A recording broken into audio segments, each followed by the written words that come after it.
तो स्वागत है आज की इस नई वीडियो में। मेरी वीडियो आपकी सीटी एग्जाम के लिए रहने वाला और बहुत ही इंपॉर्टेंट वीडियो आप सभी के लिए रहने वाला है। इसमें हम भारत का जो संविधान है, कॉन्स्टिट्यूशन है, उसके इंपॉर्टेंट क्वेश्चंस को इसको वीडियो में कवर किया जाएगा। तो आप इस वीडियो को बहुत ही ध्यान से देखिएगा। चलिए वीडियो को स्टार्ट करते हैं। पहला क्वेश्चन देखिए, स्वतंत्रता के बाद भारत की संविधान सभा के अध्यक्ष कौन थे? स्वतंत्रता के बाद पूछा आपको, ठीक है। पहली बैठक, 3 बैठक हुई थी संविधान सभा की, उसमें आपके जो संविधान सभा के अध्यक्ष थे वो कौन थे? तो इसका जो राइट आंसर रहने वाला है वो होगा आपके डॉक्टर राजेंद्र प्रसाद। ये स्थायी सदस्य थे संविधान सभा के। नेक्स्ट क्वेश्चन देखिए, 9 दिसंबर 1946 को आयोजित संविधान सभा की प्रथम बैठक के अध्यक्ष कौन थे?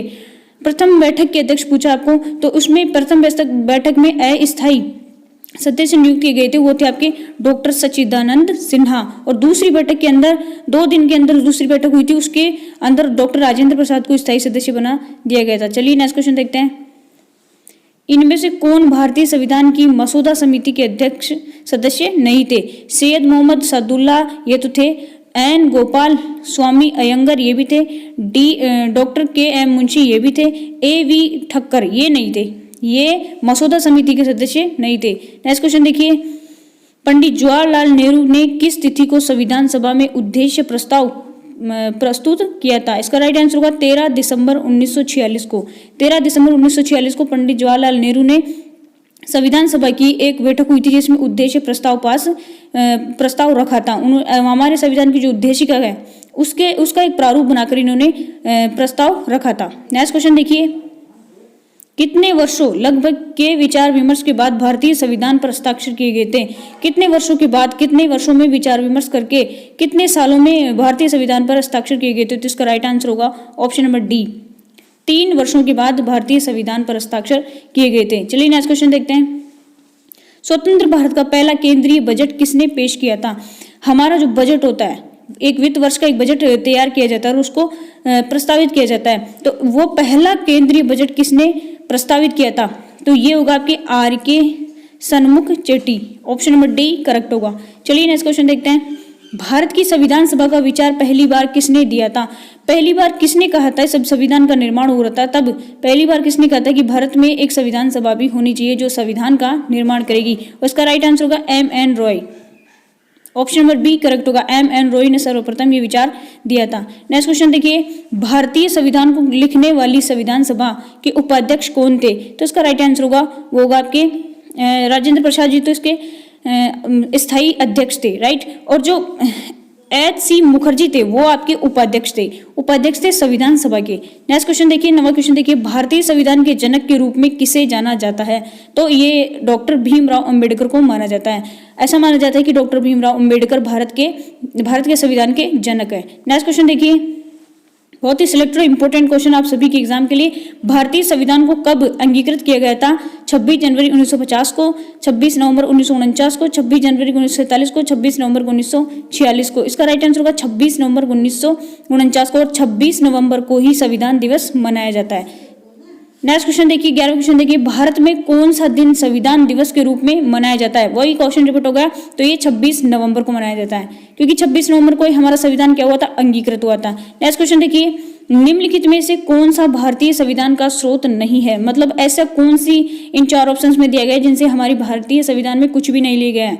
फ्रांस का संविधान इससे तो लिए गए, आयरलैंड से भी लिए गए, USA के संविधान से भी लिए गए, लेकिन डेनमार्क के संविधान से हमारे भारतीय संविधान में कुछ भी नहीं लिया गया है। तो ऑप्शन नंबर 1 करेक्ट होगा। चलिए नेक्स्ट क्वेश्चन देखते हैं। भारतीय संविधान में पंचवर्षीय योजनाओं का प्रावधान किस देश से लिया गया था?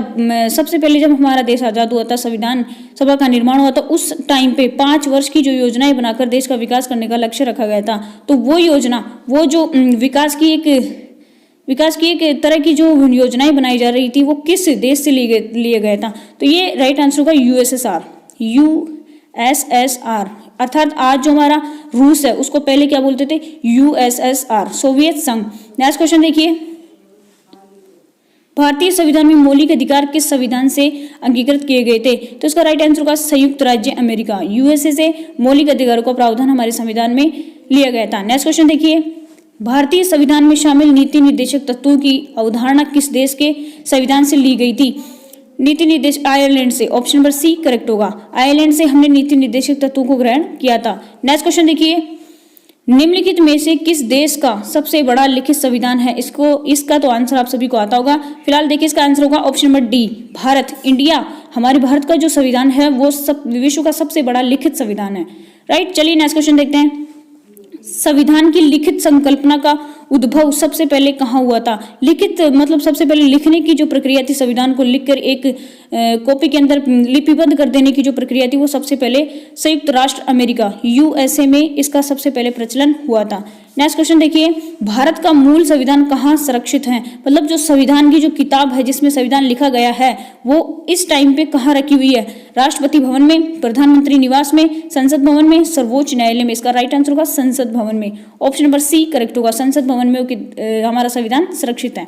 नेक्स्ट क्वेश्चन देखिए, प्रारूप समिति ने भारतीय संविधान को किस भाषा में लिखा था? हमारी जो संविधान सभा की जो प्रारूप समिति जिसके अध्यक्ष कौन थे? डॉक्टर भीमराव अंबेडकर। उस प्रारूप समिति ने भारतीय संविधान को किस लैंग्वेज में लिखा था? हिंदी और अंग्रेजी, केवल अंग्रेजी, अंग्रेजी और उर्दू, अंग्रेजी, हिंदी और उर्दू। इसका राइट आंसर होगा केवल अंग्रेजी, केवल अंग्रेजी में लिखा था। नेक्स्ट क्वेश्चन देखिए, आज की क्लास का अंतिम क्वेश्चन है, भारत के राष्ट्रीय ध्वज में चक्र क्या निरूपित करता है? हमारे जो राष्ट्रीय ध्वज है उसमें एक चक्र है, राइट, जिसमें तिल्लियां लगी हुई होती है, ऐसे समथिंग 12-13 तिल्लियां होती है। वो क्या प्रदर्शित करता है? उसका क्या मतलब है? तो सत्य को प्रदर्शित करता है। हमारा जो राष्ट्रीय ध्वज में जो चक्र होता है वो सत्य को प्रदर्शित करता है। तो आई होप आपको क्लास अच्छी लगी है। आज की क्लास में 20 क्वेश्चन है, तो आप सभी एक बार कमेंट करके बताएंगे कि आपको ये क्लास कैसी लगी और हाँ इसमें कितने क्वेश्चन आपके सही हुए और कितने क्वेश्चन गलत हुए। और आप सभी से रिक्वेस्ट है कि आप चैनल को सब्सक्राइब कर लीजिए एंड वीडियोस को लाइक एंड शेयर जरूर कर दीजिए। जय हिंद, जय भारत, वंदे मातरम।